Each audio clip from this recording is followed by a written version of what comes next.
What are you afraid of? We all have fears. What are you afraid of? I'll tell you what I'm afraid of. I'm afraid of not achieving my full potential in life. What else? I'm afraid of not using time wisely and wasting time. What else am I afraid of? I'm afraid of heading in the wrong path and then looking back and wishing I didn't take that path in the first place. What are you afraid of? Because whatever you're afraid of, let me give you a warning. That's exactly what you're going to attract. Hmm. Didn't see that coming. Whatever you're afraid of, that's exactly what you're going to attract. Now, how does that exactly work? I'll be honest, I don't know. I have no idea. But one thing I've experienced in my life is anytime I've been afraid of something, guess what? That thing ends up happening to a greater extent, a greater probability, to some degree or another. Why? Because we attract what we're afraid of. So, again, I ask you, what are you afraid of? I told you my little secrets of fear. Now, what are yours? Your turn. What are you afraid of? We're in a kind of scary, weird, sketchy place. So I thought about the topic of fear. What are you afraid of? Whatever it is, do me a solid. Write it down. Write it down for me, please. But really, write it down for you because you need to know exactly what you're afraid of. Because whatever you're afraid of right now, that's exactly what you're attracting. That's exactly what you're creating in your life. We attract our fears.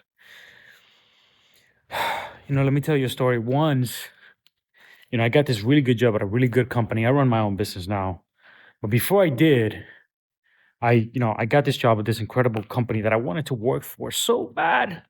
Oh, when you see a beautiful girl in college or whatever, you have a crush on someone and you really want them bad. That was me with this company, with this job. And wow, I wanted it so bad. I worked so hard and I ended up getting the job. I ended up getting the girl.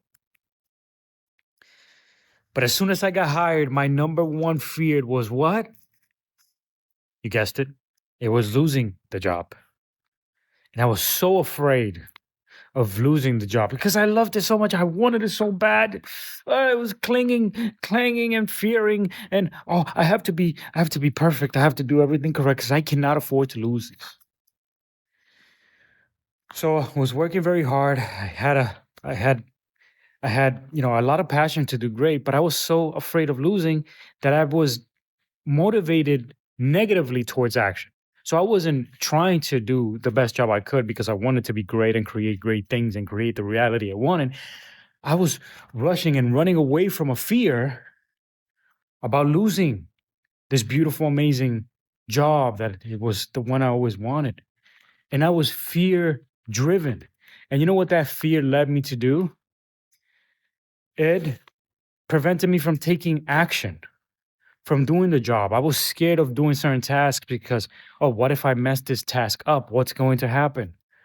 Somebody's going to get mad at me. And eventually I will lose this job so much that I love. So that led me to be paralyzed in fear, paralyzed in what's going to happen, paralyzed. And I never took action. I never took action. And eventually, you know what ended up happening? That's right. I ended up losing the job because we don't attract what we want. We attract what we're most afraid of. So again, I'll ask you again, what are you afraid of? Because whatever it is that you're super afraid of, that's most likely what you're going to attract. So how do we get over this? Well, first of all, the step number one is that you have to identify whatever it is that you're afraid of. Because if you can't identify it, then you're most likely not going to take action to overcome it. And you're going to stay afraid. And if you stay afraid, eventually you're going to attract that very thing. So the step number one is that we have to identify the fear. What is it that we're actually afraid of? Identify it, right? If you're fighting an enemy in battle and you have no idea about this enemy, you don't know how it behaves, how it thinks. You don't do your research. You call this intel, right? If you have no idea what that is, you're going to lose. You're going to lose the battle and you're going to lose the war because you need intel, right? So, in this analogy, and our enemy is fear, again, I ask you, what are you afraid of? You need to know that, because if you don't know that and you're not deadly, clearly, vividly aware of what that is, you will lose to it. And in this case, you will attract the very thing you're afraid of. So, if you want to overcome your fear, first we have to identify your fear. We can't fly this plane blind. So identify. Grab pen and paper and write down your top 3 fears. Look, we all have fears. Don't be ashamed. Write your top 3 fears. We need to know what they are. How can I help you? How can we fight this fight together if we don't even know what we're fighting against? Write it down right now. What are you afraid of? Once we've identified it, okay, now we got a little bit of a foundation.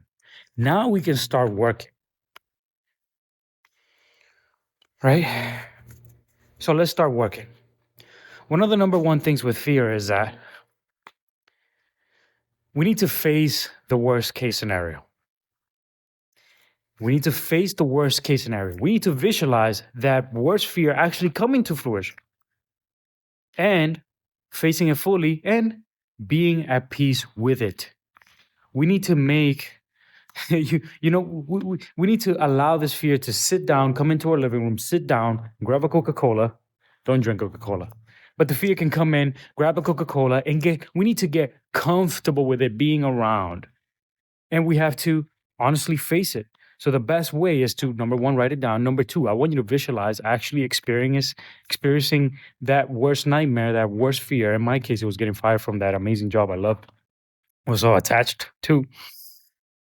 And what would have helped me in that time would have been actually to imagine myself getting fired and just being at peace with it. Imagining the worst case scenario and then starting from there. Imagining the worst case scenario and saying, you know what? That wasn't that bad. Yes, maybe it was painful, but no, it's okay. Facing it and accepting it. Because if you don't, then it just gets worse and worse and worse. The thing is that when you accept it, then you start getting comfortable with it. It's not as scary anymore. You're not resisting it so much anymore. Now you can get comfortable with it. And guess what? When you're comfortable with something, it's not so scary anymore. Because fear, we tend to fear things that we don't know, things that we're not comfortable with. Then that's when fear comes. But if we get comfortable with it, then it takes the edge of fear. I'm not saying you're going to become Superman or fearless in one fell swoop, but it'll take the edge off. It'll take the magnetism, the power off it. And if we take the power off it, then we'll be less likely to attract it. Because again, remember, we don't attract what we want. We attract what we're afraid of. So number one step, you wrote it down. Number two, let's take the edge off it. Let's get comfortable by visualizing, by being around the fear, by visualizing the worst case scenario again and again, again and again, not to create it through visualization, but just to get comfortable with it.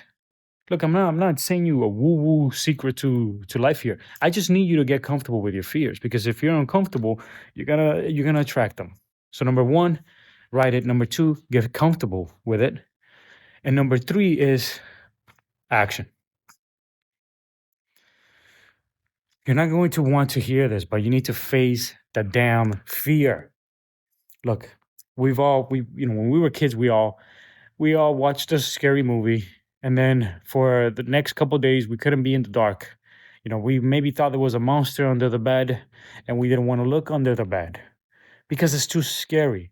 But what ends up happening is that when you don't actually take the mattress off, you lift the bed off, you throw it off, and you see what's finally under there. For the next couple nights, if you don't do that, you're not going to sleep well. Your life would have been so much easier if you would have just grabbed the flashlight, your phone, peeked under the mattress and see that there was nothing in there. There was nothing down there. And even if there was something down there, maybe there was a mice or something, at least, even if you didn't like mice, at least you get the clarity, okay, it's just a mice. It's just looking for food. It's going to run away anytime. But if you don't do that, you ignore it, you won't sleep well for the next couple of days. And this fear is going to haunt you and persecute you for the next couple of days and maybe for the next 3 years just because you didn't decide to do the hard work and just look under the damn mattress. Look under the bed. Because many times in my life when I've been afraid of something and then I just face it, you know what ends up happening? I look back and I say, oh, that wasn't even that bad. Because our imaginations run wild with fears, right? Now, not in this job. Not only did I imagine getting fired or was afraid of getting fired, I was afraid of getting fired in the worst ways. Embarrassed, humiliated, sued. I don't know. Just the most irrational, just the most irrational things that you could probably imagine. So whatever that fear is, you're looking at that page, you wrote those top three things down. You've imagined those things, you've gotten comfortable, but now you need to execute them. You need to execute on whatever actions might yield those fears. Okay, so for example, if you're super afraid of, let's say, starting a business, that was something I was afraid of when I was starting my business. Doing software implementations for software for business operations, a business that I started a couple years ago. When I was afraid of starting that business for companies, I was afraid of, what if I don't get clients? What if I lose? What if I become homeless? Listen to homeless. I mean, the worst case scenario, I could just go back and get another job. It's not that serious, but my mind is playing tricks on me. My mind was literally telling me that I was going to become homeless if I started a business. That's ridiculous. That's insanity. Especially, you don't have to do a super risky. You might think, oh, Leon, but you could actually become homeless if you start a business. Yeah, if you start a crazy, insane, high risk business. But for most businesses, percentages are that if you have a decent, stable life, you're probably not going to become homeless. Look, the worst case scenario that is going to happen if you start a business is that it fails and then you go back to your 9 to 5. And, later on, you save some money. Maybe you could give it a shot in 2, 3 years when you have more experience. That's the worst case scenario. You're not going to start a business and your life is going to end. That's an irrational fear. So whatever you're afraid of right now that's preventing you from creating the reality that you want to create, whatever action that you're not taking because you're afraid, whether it's starting a business, talking to somebody that you're attracted to, whatever it is, do it. Because what you're going to realize is that it's not that serious. I was so afraid. How am I going to start this business? You know what I'm realizing now? Not that serious. Not that serious. You have a good offer. You reach out to some clients. You get good at sales. Get good at marketing. You get some clients. I'm not homeless. I promise I'm not homeless. I'm just here because I thought this was a cool location. I'm not homeless. I promise. All right.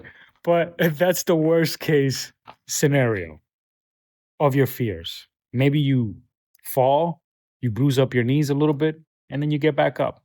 That's the worst case scenario in most cases. Now, obviously, there's some goals that might require a bit more risk. I don't know what your goals are. Be careful, don't hurt yourself. But in many cases, the fear is irrational. The fear is a veil preventing you from seeing what's on the other side. You need to overcome it by identifying it. You need to overcome it by visualizing the worst case scenario and getting comfortable with it. You can't be afraid of something that you're comfortable with. You can't be afraid of something that you're comfortable with. By definition, fear, you're uncomfortable with it. If you were uncomfortable with your fear, it wouldn't be so much of a fear, would it? Might be a thorn on your side, but it wouldn't be a huge fear. So get comfortable with it. Lastly, action. You have to take action and face it. Now, a little tip on facing your fears. It sounds easy. Just take action. Go after your dreams, man. But let me give you some practical advice in terms of how to tackle your fear. Because if you're afraid of something, it's very difficult to just launch yourself full throttle and just take action. As I'm telling you, it sounds easy. Take action. But let's break it down into steps. You know, in life, whenever I'm trying to tackle a big goal, it's easier if you just break it down into small bites. So, in step 3 of tackling your fears to overcome them, I'm not even telling you to tackle your worst fear, in the worst case scenario, in the worst case possible. Let's make it simple. Think about it like this. Think about it in terms of taking a micro step towards that fear. So, for example, if your goal is to start a business, don't quit your job and launch a business. Step step one. You could if you wanted to, if you're really feeling it, go for it. More power to you. But it could be simple. How about if you just start with creating a YouTube video, for example? Or how about if you start with, I don't know, creating a little land page that nobody's going to see for your business, hypothetically, a little land page, a little website. If you're starting a business, most cases you shouldn't create a website, you should create a land page. One of the things I learned. But create a little land page. You don't even have to publish it. Nobody might even see it. But at least you took a little bit of action. And then this whole huge thing that you thought starting a business was going to be, you started a land page. Turns out it's not that bad. Turns out it's not that crazy. You did it, not a big deal.